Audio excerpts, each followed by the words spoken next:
Boa noite.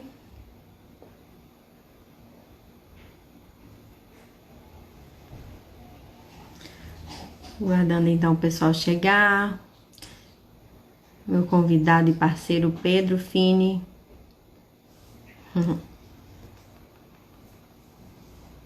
Agora sim, Alan. Agora eu tô entrando aqui realmente com a nossa live. O Alan entrou um dia, eu tava num teste, né, Alan? Que bom, querido, bom te ver. Pedro já tá aí, então tô solicitando, Pedro, você entrar pra gente poder dar início. Legal, Alan.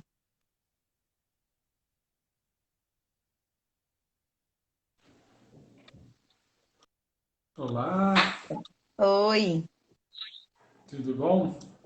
joia. E você, meu querido? Excelente, excelente, muito bem. Delícia. Então, hoje a gente está iniciando, né, Pedro, como a gente se programou, né? A gente fez a estrutura desse mini curso com o maior carinho, né? Priorizando alguns Hum, mitos, porque são tantos os mitos, né, que trazem notícias sobre os nossos dramas humanos e a nossa sexualidade, né? Então a gente selecionou, né, Pedro, aqueles que a gente e, achava mais apropriado no momento, né, para que a gente possa, num segundo momento, tá aí oferecendo mesmo um curso teórico vivencial, né? Então aqui a gente vai, vamos dizer assim, se alfabetizar mitologicamente, né? Psicologicamente, né? Que a gente também vai fazer uma análise à luz da psicologia moderna, né? Desses mitos. Então, dá as boas-vindas para o pessoal. Recomeçamos os trabalhos, né, Pedro? As boas-vindas para nós, né, exa- parceiro? é, E hoje trazendo o tema do do mito de Adão e Eva, a gênese, né, da vida humana. Então, meu uhum, parceiro Pedro, que é um filósofo estudioso das escolas de mistérios, também terapeuta e hipnoterapeuta, né, vai estar aqui nos guiando nessa conversa, contando esse mito, é, revelando alguns mistérios para quem já tiver lente para ver, né? Porque às vezes os mistérios estão na nossa cara, a gente não vê, às vezes eles estão mais ocultos e a gente dá conta de perceber, né?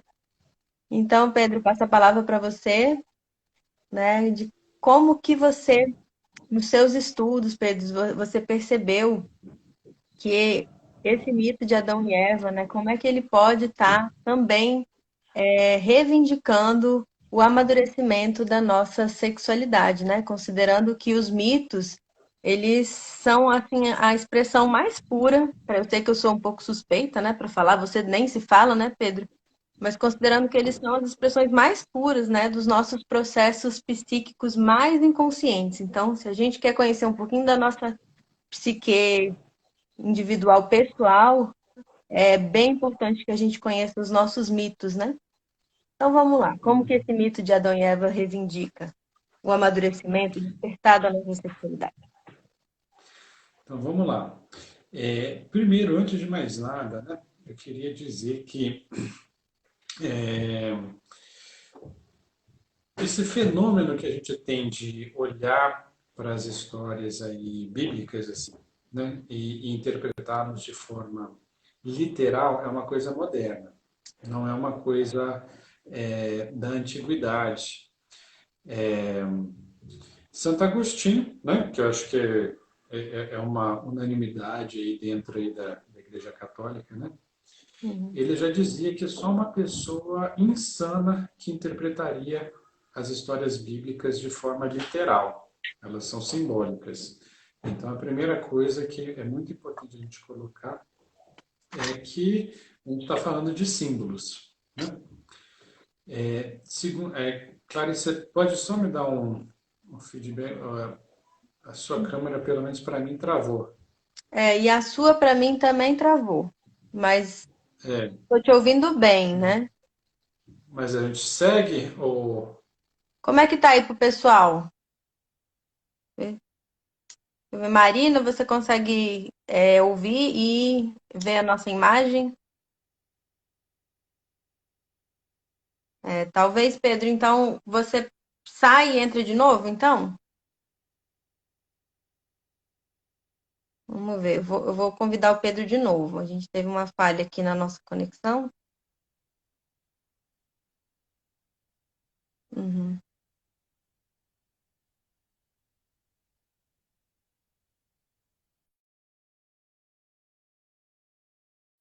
Tá travada. O pessoal tá dizendo que tá travada a sua câmera.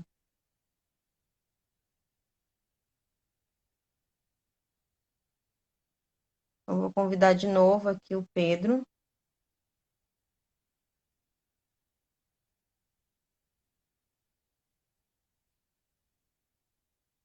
Pedro, cadê você, meu amigo?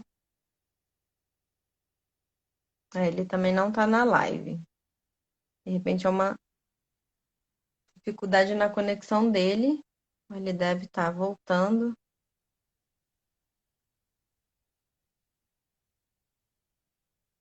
Vou aguardar só um pouquinho, pessoal, um pouquinho mais de paciência, que ele já deve estar aí retornando.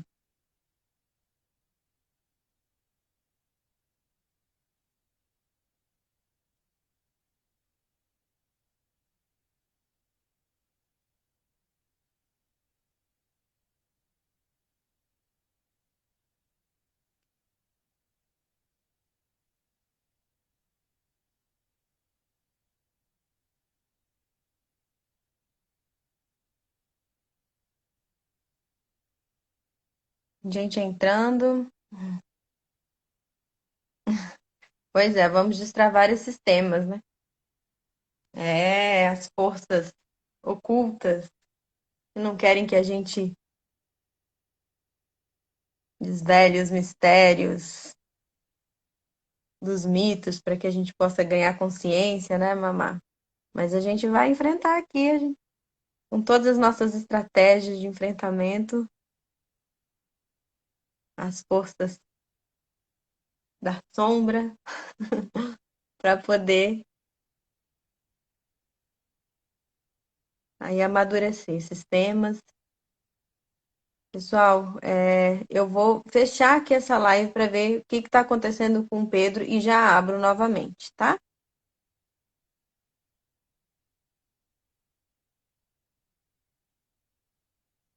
Pronto.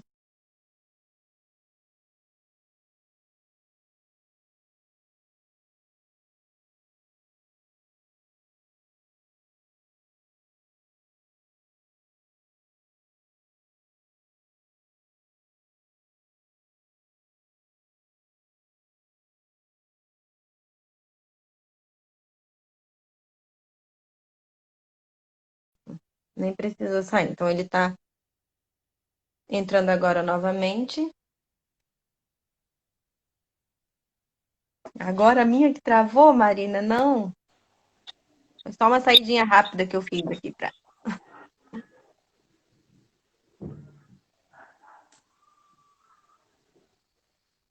Vamos lá, Pedro.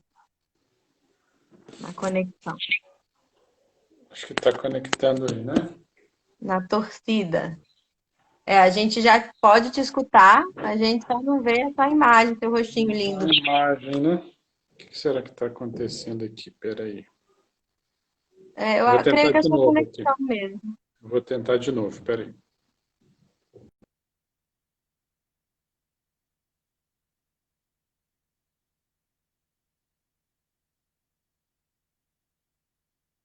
Pede um pouquinho da nossa paciência, pessoal. Essa virtude da paciência, uma virtude importante, né?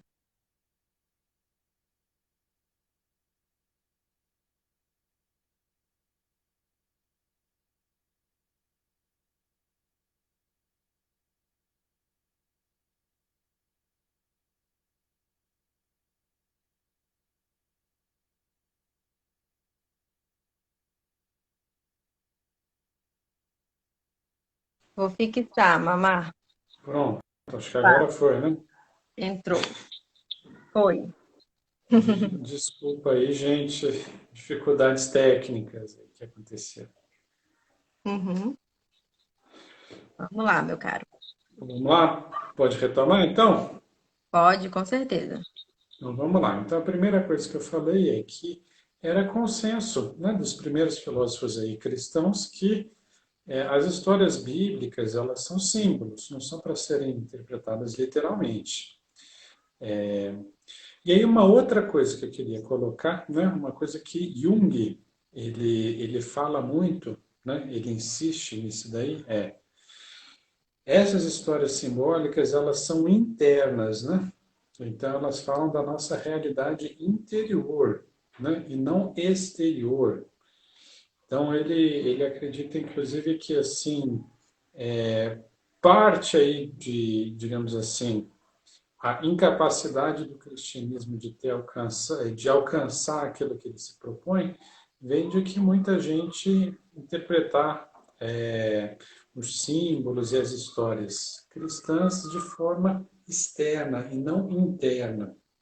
Então, tudo que a gente está falando, isso vai ser comum para todos os mitos que a gente for trabalhar. Todos os personagens estão dentro da gente, não estão fora da gente. Estão dentro da gente. Nós somos todos eles. Não tem nada aí que seja fora. Então vamos lá. Dando uma repassada, então, rapidinha, né? Acredito que a maioria das pessoas conhece a história de Adão e Eva, mas só para caso tenha alguém que não conheça, né? Então vamos lá. Lá no Gênesis, né? Lá no cristianismo, quando Deus criou o mundo, no sexto dia se diz que ele criou o homem, né? E lá ele diz que criou o homem e a mulher. E aí isso daí tem todo um simbolismo próprio que eu não vou entrar aqui agora, que é a questão dos dias, o que cada um representa, né? Isso daí só isso daí já daria uma live, né? Mas aí em seguida ele vai falar sobre o Jardim do Éden, o paraíso, né? No qual ele diz que criou o homem à sua imagem e semelhança. Aí aqui é um ponto importantíssimo a gente entender, né? Que o homem foi criado à imagem e semelhança de Deus. Então, a primeira coisa bem, se foi criado à imagem e semelhança de Deus, qual é, né? A imagem e semelhança de Deus. O que é esse Deus, né? Então, eu vou dar uma passada aqui rapidamente sobre a perspectiva do Hermetismo e as escolas de mistério, sobre esse nome Deus. Né? Esse nome Deus hoje foi muito deturpado. Né? O nome Deus, como está na Bíblia, ele é uma palavra composta de 4 letras e que é muito comum no Hermetismo, esse nome ser chamado de tetragramaton, que significa palavra de 4 letras. A palavra de 4 letras, ela representa, vou falar aqui rapidamente, ela representa os 4 elementos. Mas os 4 elementos não são os 4 elementos físicos, mas os 4 elementos que eles têm semelhança aos elementos físicos. Então vamos lá. A primeira letra do nome de Deus, que é em hebraico a letra Yod, representa o fogo, que significa a força masculina de expansão. A segunda letra, que é a letra Re, em hebraico, significa água, que é o elemento feminino. A terceira letra, que é o Val, ele representa o elemento ar, que ele conecta o masculino com o feminino. Então, ele é um elemento de conexão. E a quarta letra, que é um segundo Re, ele que é o elemento terra, que representa o que foi engendrado da conexão do masculino e o feminino. Ou seja, o que a gente vê aqui no próprio nome de Deus? Clarice, só me dá um feedback, porque sua câmera travou aqui de novo. Você está ouvindo, né? Eu tô Está te ouvindo. funcionando? Mas agora a gente não vai Tá. sair, não. A sua câmera tá travada para mim também. Mas vamos continuar assim que o áudio tá ok. Vamos lá. Tá bom. Uhum. Então, o que isso significa? Ou seja, você tem um elemento masculino, você tem um elemento feminino, você tem a união dos dois e dessa união surge um engendramento, né? Uma gravidez. Então, a gente está falando o quê? Que todo o universo ele foi criado por um processo que é um processo que no ser humano é o sexo. Né? E o nome de Deus é esse processo de criação.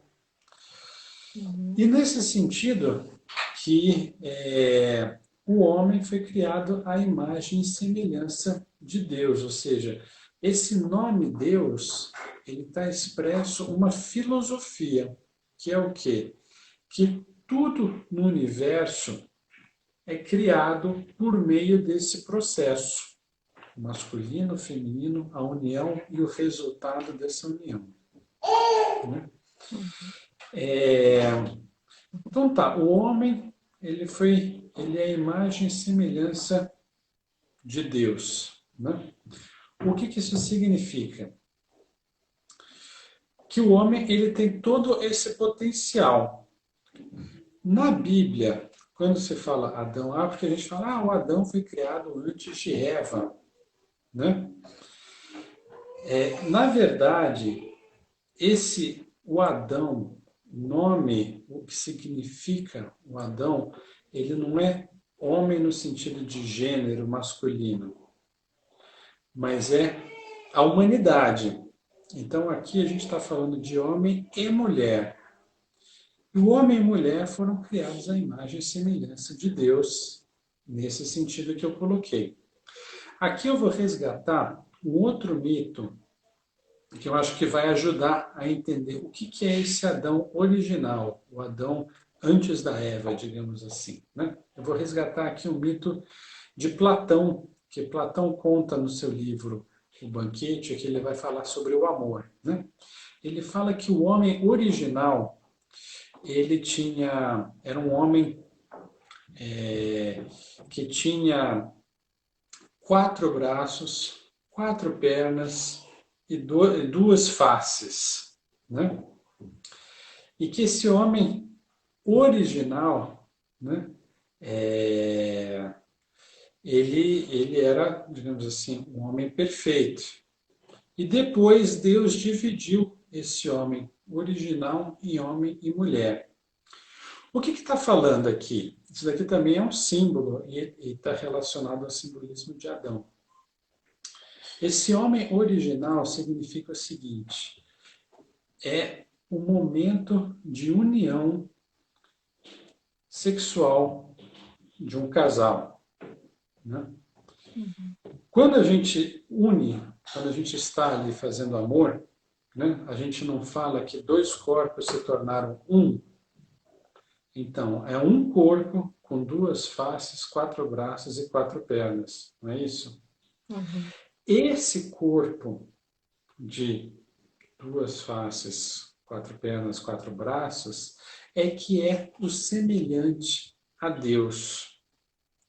Porque ele é justamente a união do masculino com o feminino, né?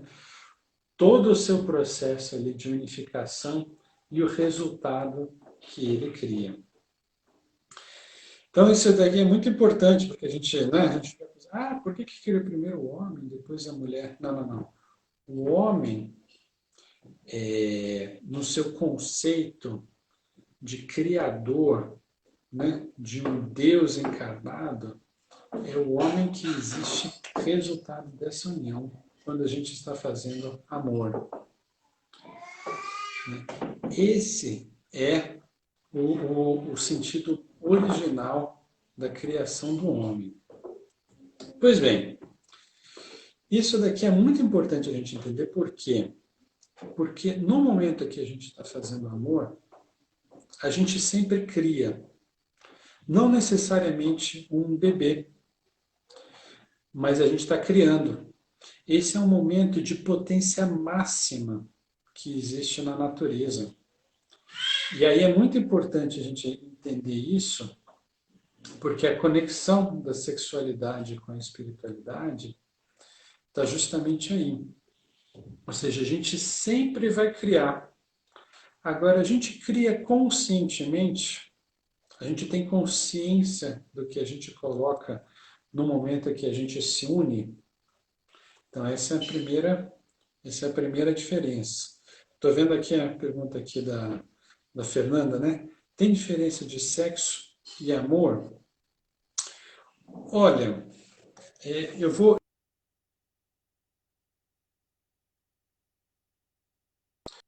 tentar expandir aqui o conceito de sexo, né? Eu diria que toda união onde aqui existe um polo masculino e um feminino e existe uma interação é uma forma de sexo, que não necessariamente é aquele sexo físico que a gente está falando, né? Então, por exemplo, eu estou falando, alguém está ouvindo, eu falando estou assumindo um polo masculino, quem está ouvindo está assumindo um polo feminino. E disso daqui você está se criando, né? Várias ideias, emoções, entendimento, compreensão. Então, o sexo, ele não é simplesmente o ato. Ele é toda essa forma de união que existe. Então, nesse sentido, todo o sexo no seu sentido amplo, se a gente for pensar, são sempre formas de amor, né? A gente separou, não, esse sexo aqui é com amor, aquele é sem amor, mas no fundo, sempre existe amor por algo. Aí a reflexão, né, dessa primeira parte do mito que eu queria trazer. Qual é esse algo? Que esse algo pode ser algo que é construtivo para a gente, ou algo que não, né? É, é importante, né? A gente vai falar sobre um outro mito numa outra live, né? Que é o mito ali do Minotauro, que a gente vai explorar mais profundamente isso daí, né? Ou seja, toda forma sexual no seu sentido amplo, ele vai criar algo. E aí você tem que se refletir, né? O que é que eu estou criando para mim mesmo? O que é que eu estou amando, né? Então, essa é uma reflexão, mas vamos seguir aqui com o mito, né, para depois a gente fazer um debate aqui sobre as implicações dele. Pois bem, o homem criou, Deus criou o homem nesse sentido, mas em algum momento houve a separação, né? Tanto Platão fala sobre isso no mito dele, né, que houve um momento, no caso, Platão fala que Zeus separou os dois, quanto a gente vê na Bíblia essa separação. Ora, como eu falei aqui no começo, né? Todas as, todos esses elementos, todos esses personagens fazem parte da gente. Eles estão dentro da gente. Na tradição judaica cristã, Eva, que é a mesma figura que é Maria, representam exatamente a mesma coisa, que é a mesma figura de Lilith, a gente vai abordar uma outra live só sobre Lilith, né? Mas que é também a mesma coisa. O que ela representa dentro da gente? Ela é a nossa psique. A gente vai falar aqui também do mito de psique, né? Ela é o que o Jung chama de self, de si mesmo, né? E que vulgarmente a gente chama aí da nossa alma. Então, o Adão original, ele estava unificado com a sua própria alma.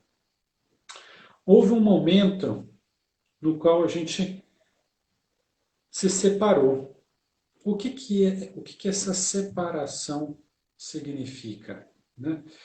Ela significa que a gente foi perdendo consciência do nosso inconsciente, da nossa alma, aquilo que nos guia, né?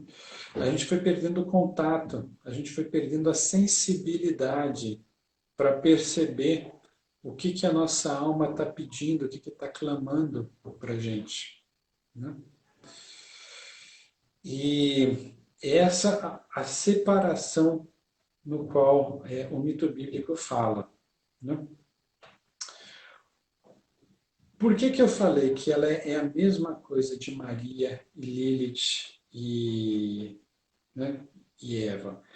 Dentro, né, da tradição hermética, eles são estágios de consciência que a gente tem da nossa alma, né?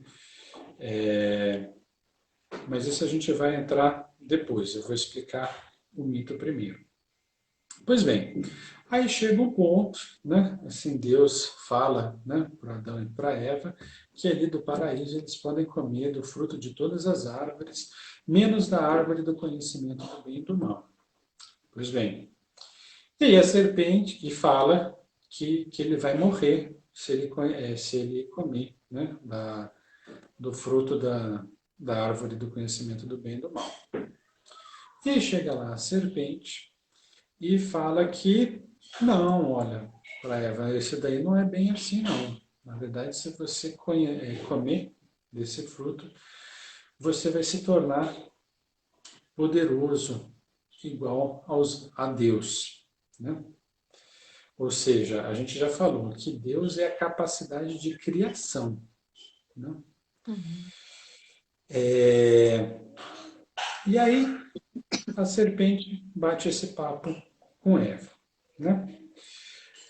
Essa relação da serpente com a Eva é uma relação muito, muito, muito, muito importante. Como eu falei, Eva, ela representa a nossa psique, né? A gente vai falar aqui uma outra live sobre o mito de Eros e psique. E aqui a serpente significa Eros, né? Ela é a força erótica, ela é a força sexual. A interação entre a serpente e Eva é muito importante, é fundamental para a gente entender aqui esse mito, né? Por quê? Porque, se você reparar, a serpente ela não conversa com Adão, ela conversa com Eva, né? Aqui, o mito está dando uma outra chave importantíssima para a gente entender. A serpente, que é a força sexual que existe, né? A própria serpente, você pensar na serpente, uma serpente física, né? Ela tem a aparência de um falo, né? Ela age diretamente sobre Eva, que é a nossa psique, né? A relação entre os dois, né? A chave para a gente entender a relação entre os dois é a seguinte: no momento ali onde que a nossa força sexual está, digamos assim, acesa, ela dialoga com a nossa psique e ela forma a nossa psique, ela forma a nossa alma, de forma com que a nossa alma ela vai sendo moldada pelas coisas o qual a gente se sente sexualmente atraído, né? Isso daí é importantíssimo, né? Que tem a ver com a primeira coisa que eu falei, né? Ou seja, toda interação sexual cria. Agora, ela cria de acordo com as coisas o qual a gente deseja. Então, no fundo, a gente vai moldando, modelando a nossa alma, que é o nosso inconsciente, de acordo com as coisas o qual a gente se sente sexualmente atraído, né? Então, por exemplo, o que isso quer dizer, né? E aí eu quero esclarecer esse ponto, né? Muitas vezes a gente pensa, quando você se sente sexualmente atraído, você está falando assim, eu me sinto atraído por uma mulher loira, eu me sinto atraído por... Não, não é isso. Quando você se sente atraído por alguém, né? Esse alguém, ele tem uma série de características, né? Pode ser que seja uma pessoa corajosa, pode ser que seja uma pessoa inteligente, pode ser que seja uma pessoa justa, pode ser que seja uma pessoa verdadeira. Aquilo que você se sente atraído naquela pessoa vai moldar a sua alma. Então, por exemplo, você está com uma pessoa que você sente, né, bastante atraído, que é uma pessoa muito justa, que a justiça é uma coisa muito, muito, muito, muito importante.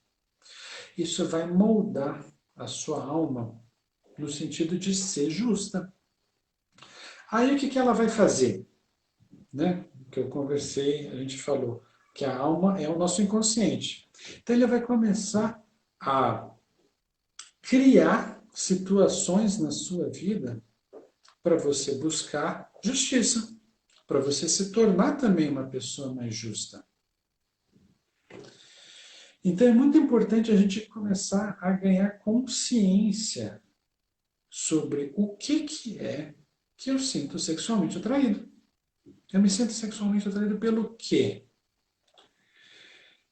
Eu espero, assim, né? Eu vou concluir aqui a parte aqui do mito, né? Para a gente começar a debater aqui com a Clarissa. Mas, ou seja, eu espero que nesse momento já tenha ficado claro, né? Que a gente não pode nunca separar a nossa espiritualidade da sexualidade, porque, ora, se você se sente sexualmente atraído pelas coisas no qual você busca espiritualmente, você está moldando a sua alma para você galgar essas conquistas espirituais. Se pelo contrário, o que, que você está fazendo? Você está indo em direção oposta ao que você se propôs espiritualmente falando. Né? Então, quando a gente encara a espiritualidade como uma coisa assim que é completamente separada da sexualidade e que você ainda coloca dentro ali daquele estigma de que a sexualidade é negativa, sei lá, é do mal, né? É do demônio. O que, que você está fazendo? Você está moldando a sua alma de acordo com isso. E Uhum. aí vai fazer com que todas as suas experiências sejam ligadas àquilo que você moldou. Agora, se pelo contrário a gente se sentir atraído sexualmente pelas coisas sagradas, a gente molda a nossa alma de acordo com esses valores e que vai fazer com que a gente vai galgando esses ideais sagrados que a gente criou. Uhum. Então, deixando aqui, eu queria passar a palavra para a Clarissa para a gente ir abordando justamente essas questões, né, da espiritualidade, psicológica, da nossa vida. Vamos lá, Clarissa.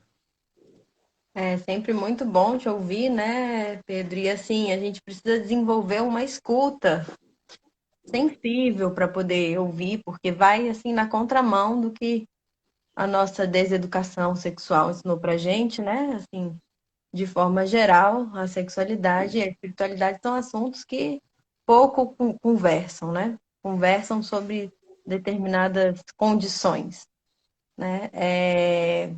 Então, acho que precisa de uma escuta assim muito aberta, né, para desconstruir muita coisa do que a gente aprendeu para desaprender e reaprender, né? Então, acho muito interessante essa chave, né? Essa do conhecimento que traz assim, a imagem e semelhança de Deus é o homem e a mulher em união, né? Em união corporificada, né? E o nosso corpo ele é provido de alma, né? De ânima, um corpo animado. Então, a gente está falando do mesmo tema. E quando a gente traz o corpo, a gente também está falando de alma, né? Entendendo que a nossa alma reside, habita esse corpo, nessa experiência humana. Então, acho que essa é uma primeira chave, né, de entender. Então, a imagem e semelhança de Deus, que né? O homem, né? Imagem e semelhança de Deus, mas não, o homem e a mulher em união, né? Ou os princípios masculino e femininos em integração, né? Então, às vezes, um discurso do patriarcado traz muito essa ideia de homem, né? Mas é muito mais o humano do que o homem, né? Acho que esse é Exatamente. acho que é um bom ponto da gente colocar, né? Porque existe também todo um apagamento histórico aí das mulheres, né? Então, acho que se a gente falar de humano, a gente se aproxima mais daquilo que se quer dizer mesmo, né? E essa possibilidade da gente dialogar com a nossa alma, né? Que é essa serpente, representada por essa serpente, né? No mito de Adão e Eva, e é através de Eva, que é o nosso feminino, que esse diálogo pode acontecer. Por quê? Porque é Eva, o feminino, que é a abertura, a recepção, a concepção, né? Aquilo que acolhe, né? Que pode receber os ensinamentos da serpente, né? Então, aquilo que a gente é atraído sexualmente é aquilo que move a gente, que motiva a gente, né? E a sexualidade no sentido do desejo, da libido, da motivação de viver, do interesse, né? Da gana de viver, ela está presente em absolutamente tudo, por mais que a gente possa negar, né? Mas a gente precisa de ter tesão pelos nossos estudos, a gente precisa ter tesão pelo nosso trabalho, a gente precisa ter tesão pelas nossas relações, a gente precisa estar engajado, interessado, né? E movido por um profundo sentimento de realização prazerosa. Então, a gente está aqui nesse esforço, né, Pedro, de ampliar essa concepção. Então, é muito interessante quando a gente pode, assim, moldar o nosso destino, né, através dessa conversa com a alma, com essa serpente, moldar a nossa vida e o nosso destino. E muitas vezes, quando a gente não faz esse diálogo de forma consciente, né, ele acontece de qualquer forma, né, mas aí de uma maneira inconsciente. E aí é onde reside alguns perigos, né? Desse labirinto humano que a gente vai trazendo com o mito de Minotauro, né? Que a gente vai criando verdadeiros encurralamentos, né? Nessa falta de consciência, com esse diálogo com a nossa alma, né? Então, muitas vezes, né? Uma coisa bem comum na nossa cultura, a gente percebe homens desqualificando tudo aquilo que se refere ao universo da mulher, né? E isso é uma coisa um pouco estranha, porque eles se dizem gostar de mulheres, né? Muitas vezes. E então, como é que é isso? Assim, te devolvo, né, Pedro? Como é que eu posso desqualificar virtudes próprias do universo feminino, né? Que comumente aí aparece mais nas mulheres, e ao mesmo tempo eu me dizer atraído por elas, né? Então a gente observa uma dissociação, né? Um estado um tanto psicótico, né? De desintegração entre aquilo que eu digo desejar e como que eu desqualifico aquilo que eu desejo, né?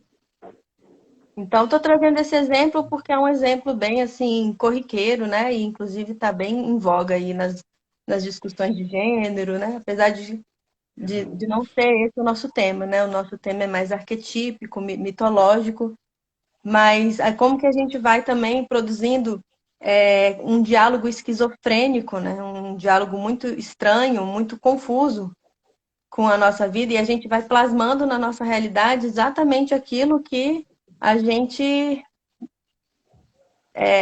não se interessa, né? Ou não se interessaria. Então, assim, essa busca consciente, esse diálogo consciente com a nossa alma, com a nossa psique, né?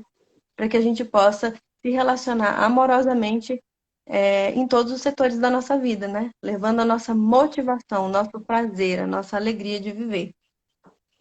Então, eu convido aí, Mas né? é muito pertinente isso que você falou. E tem, na meu entendimento, tem a ver com o tema, né? Se a gente for ver, né, nos diversos mitos, né? Seja no mito de Psique, Psique é uma mulher, né? Aham. Maria é uma mulher. Isso daí é uma chave importante, uma mulher no mito, né? Eu quero dizer, existe dentro da gente, né? Uhum. Por quê? Porque a natureza dela é mais feminina, né? Ela tem uma natureza mais receptiva. Aí o que que acontece? Isso que você colocou é importantíssimo, né? Eu falei aqui rapidamente que Eva, Lilith, Maria são estágios, né, de relação com o mesmo princípio, que é a nossa alma. O que que diferencia? É a relação que a gente tem com o feminino, né? Uhum. Então, nas escolas de mistério, se falava abertamente, né, para os membros, olha, a relação que você tem com as mulheres na sociedade, né, na sua vida cotidiana, é a relação que você vai ter com a sua alma. Então, se você desqualifica as mulheres, você está desqualificando a sua própria alma. Uhum. Olha só como isso é profundo, né? Ou seja, você colocou pessoas que amam, né, sei lá, que se sentem atraídas por mulheres, mas não, não conseguem Não qualifica. perceber, né? O valor do feminino. Se ele não percebe o valor do feminino, ele não percebe o valor da própria alma. Ele não Uhum. sabe nem o que que é. Aí o que que você vai fazendo? Vai fazendo com que ele se afaste cada vez mais, né? Esse momento que a gente falou de separação de, né, da Eva de Adão representa isso, o homem que está se afastando da sua própria alma. E ela vai ficando cada vez mais inconsciente. Uhum. Quando você vai se relacionando, vai aprofundando na própria essência do que é o feminino, você está convidando a sua alma para estar junto com você, né? Uhum. A coroação de Maria, depois a gente vai fazer uma live sobre isso, né?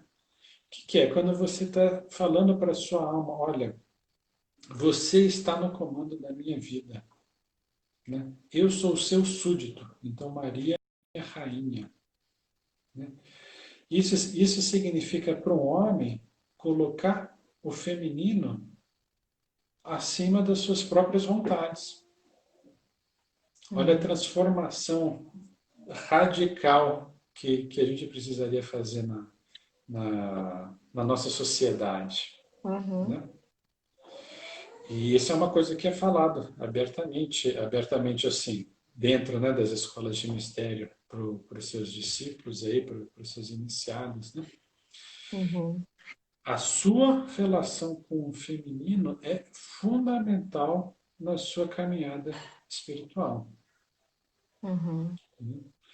E o nosso adoecimento, né, o que a gente vê cada vez mais hoje na nossa sociedade?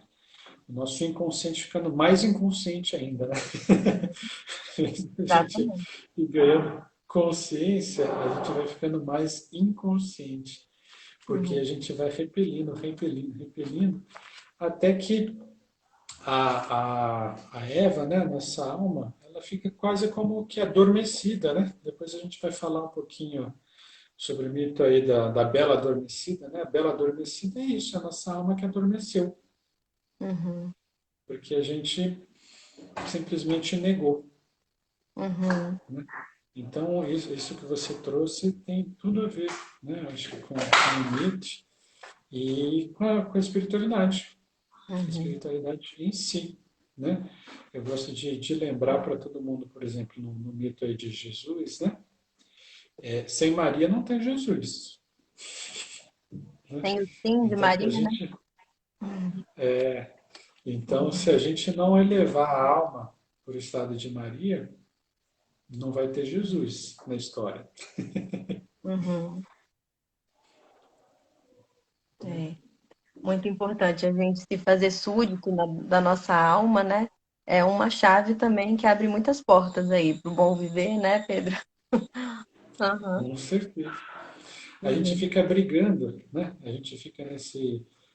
Ou seja, a nossa alma querendo nos mostrar um monte de coisas, né? Querendo que a gente aprenda determinadas coisas, a gente fica brigando, brigando. Quantas vezes, né? A gente se vê repetindo aquelas mesmas experiências negativas. Você fala, mas eu não sei que diabo comigo, que isso É. sempre acontece comigo, né? Uhum. Isso acontece porque a sua alma está tentando te ensinar alguma coisa e você se recusa. Isso.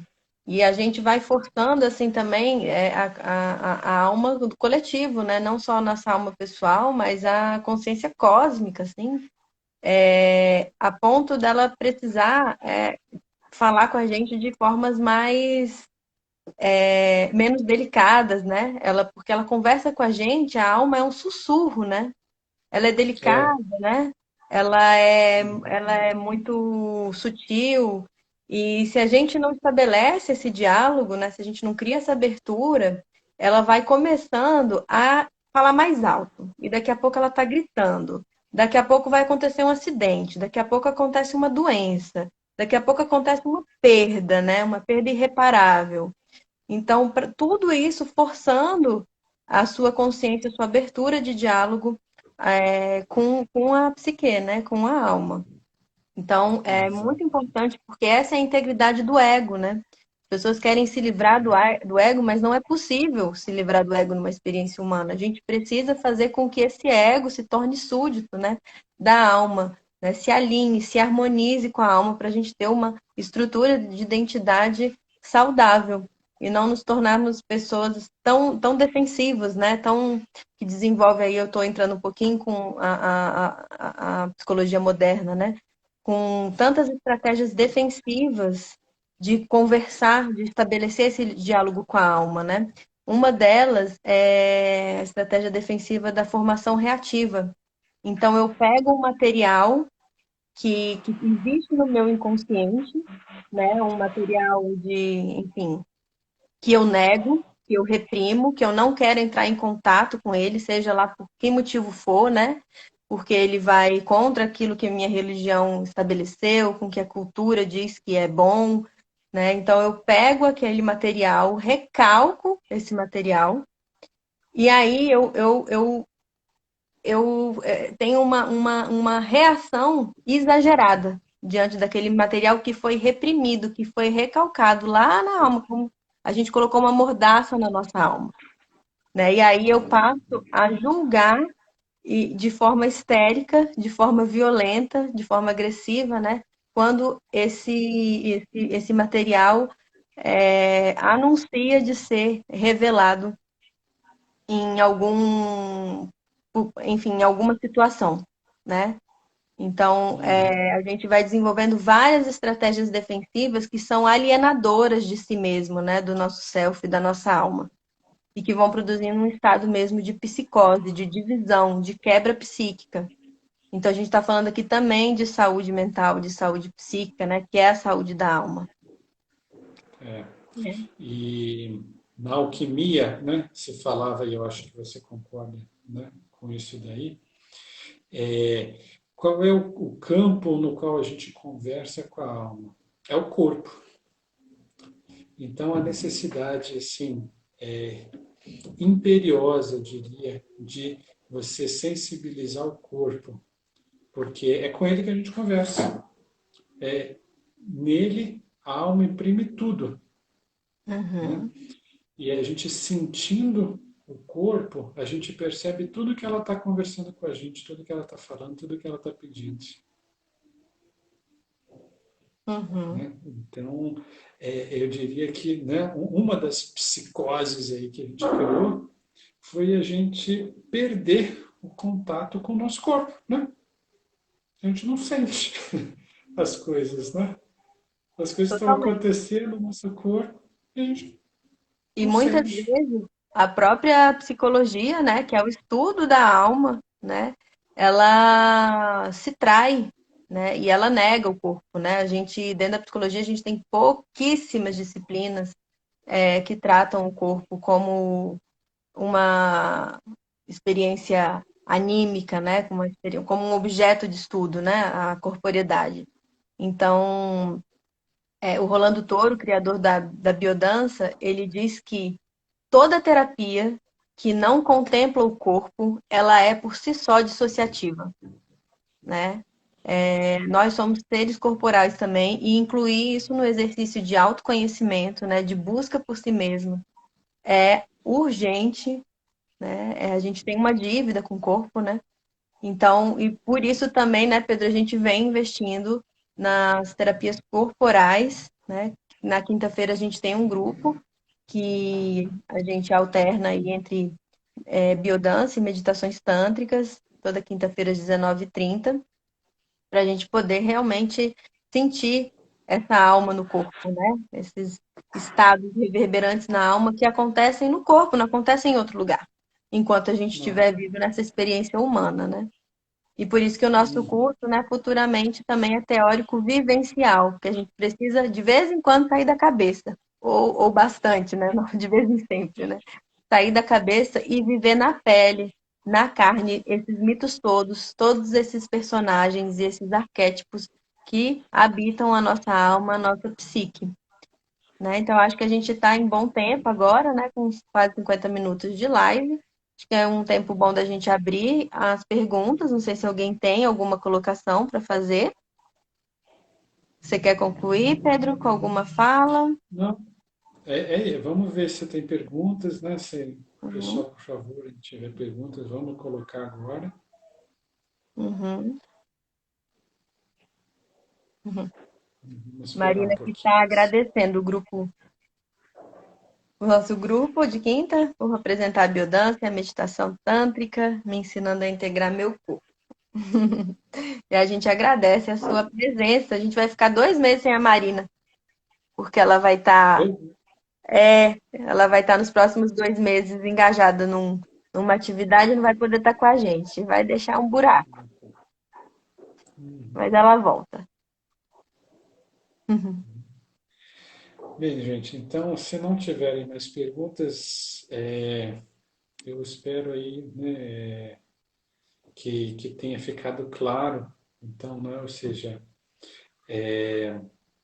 primeiro, essa separação de sexualidade e espiritualidade. Ah, peraí, tem pergunta aqui.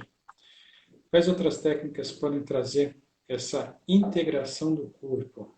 Né? Uhum, Quais outras técnicas essa integração do corpo? Olha, é porque existem muitas e muitas técnicas, né? Eu pessoalmente, assim, eu gosto bastante, né, da biodança, eu sinto assim muita integração, mas existem muitas e muitas técnicas. Eu diria que o mais importante é sensibilizar, é sentir. Eu acho que assim o ser humano comum, né? A gente tem o corpo quase que anestesiado e a gente não sente, né? Então parece uma coisa assim quase mágica, né? Nossa, mas de repente eu tive uma sensação. Isso deveria ser o comum da gente, né? A gente está em contato com o nosso corpo, a gente está sentindo o nosso corpo, né? Tem uma técnica muito simples que eu gosto de fazer assim para o dia a dia, né? Que é assim, quando você sente que a tua mente está muito desassociada do seu corpo, mentalmente você dá um grito assim, para! Mentalmente, não precisa gritar, né? Não precisa verbalizar. E fala, para! E sente o corpo. Só sente. uhum, Né? Você vai ver que provavelmente assim a mente vai dar aquela silenciada e aí você tem a oportunidade de só sentir. Quais uhum, são as sensações que eu estou tendo? Né? O que eu estou sentindo? E prestar atenção. Idealmente, a gente tem que, no nosso dia a dia, estar sentindo o nosso corpo, né? Não só assim, vou reservar uma hora aqui do meu dia para sentir meu corpo. Né? Poxa, a gente vive no nosso corpo, né? A gente tem que estar sentindo o tempo todo. Né? uhum. Você quer falar um pouco sobre isso? Caris? Essa pergunta da Fernanda é uma pergunta importante, mas que realmente assim pede mais tempo, né? Mas eu gosto também muito dos exercícios de respiração, né? Às vezes só parar alguns minutinhos e sentir a sua respiração, ouvindo a música da sua respiração, percebendo o ritmo, a profundidade, né? Respiração consciente é medicina, né? Então a gente precisa resgatar essa respiração consciente, porque às vezes parece muito, não, eu estou respirando, mas a gente respira com muita pouca qualidade, né? E muitas vezes a gente está segurando o fôlego. E isso a gente faz exatamente para segurar o sentir. O canal do sentimento, ele pode ser percebido quando a gente respira com qualidade, né? Com consciência. Então, os exercícios de respiração são muito bons, mas eu te convido também, Fernanda, para participar do nosso grupo. Pode mandar aqui um direct, né, para mim. Se você quiser estar, né, na quinta-feira, você pode conhecer aí as nossas metodologias, tanto da biodança, né, quanto das meditações tântricas, da terapia tântrica, que ajuda a gente a resgatar, né, essa capacidade de sentir, né, e que mora no nosso corpo. A gente não sente em outro lugar, né? Os, as emoções, os sentimentos, as sensações, elas acontecem no corpo e pelo corpo, né? Então a gente tá com esse grupo aí e fica aberto o convite, né? Pois é. Legal, Então, só Fernanda. para concluir aqui, então, eu espero que tenha ficado claro, né? Eu acho que a mensagem que eu mais gostaria de passar é, primeiro, você forma a sua alma em cima daquilo que você ama. É importante refletir sobre isso, né? Uhum, E o amar não pode estar dissociado do sexo, né? Isso daí também é uma psicose, digamos assim, né? uhum, Então, você forja a sua alma em cima daquilo que você sente sexualmente atraído, aquilo que você ama de verdade. E a espiritualidade está dentro disso. Então, a gente não pode nunca dissociar, né, o uhum. nosso caminho espiritual da nossa sexualidade. Ela é, na verdade, a principal ferramenta para a gente formar quem a gente deseja ser. Respirem essas palavras que o Pedro trouxe para sentir no corpo. É isso, meu parceiro. Então a gente deixa aberto aí o convite para o próximo mito de Lilith Chaitanya, não é isso, Pedro? Na próxima Isso, terça-feira, às 21h30. Então, deixo o meu excelente. Boa abraço aqui noite para carinhoso todos. para todos. Isso daí, Clarissa. Ótimo estar aqui com você. Falou, queridos. Valeu, Pedro. Um beijo, boa noite.